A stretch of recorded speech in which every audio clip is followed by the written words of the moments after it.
নাহমাদুহু ওয়া নুসাল্লি আলা রাসূলিহিল কারীম, আম্মা বা'দ। আউযু বিল্লাহি মিনাশ শাইতানির রাজীম।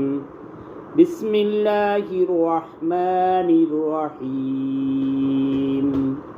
সূরাতুল মুহাম্মাদ। আল্লাহর রাসূল সাল্লাল্লাহু আলাইহি ওয়াসাল্লাম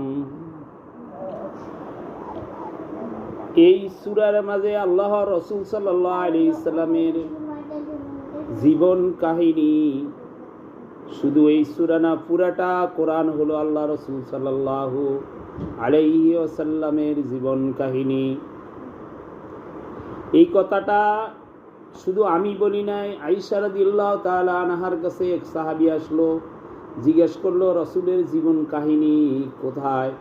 তখন আয়েশা রাদিয়াল্লাহু তাআলা আনহা বললেন, তুমি কি কোরআন পড়নি? এই পবিত্র কোরআনটাই হলো আল্লাহ রাসূলের জীবন কাহিনী।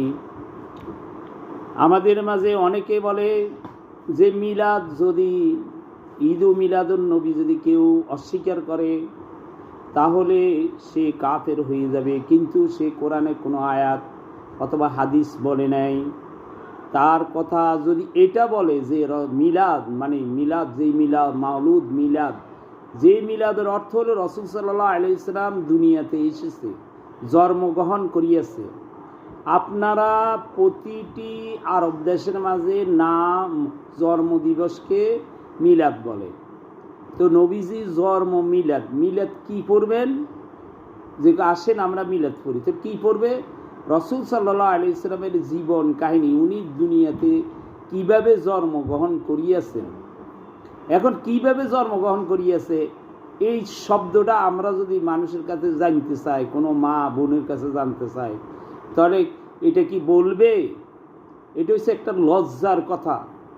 দুনিয়াতে উনি এসেছে, উনি দুনিয়াতে জন্মগ্রহণ করিয়াছে, এবং গ্রহণ করার পরে কি হবে, উনি কি করছে, এগুলির উপরে আমরা এই তার জীবন কাহিনী কোরআনে কি আছে এগুলি আমরা পড়ব।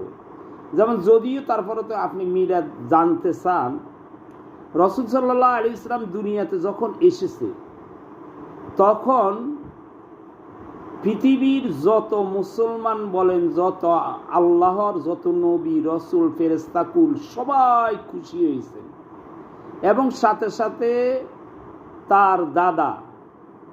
তার দাদাও খুশি হয়েছেন, তার চাচাও খুশি হয়েছেন।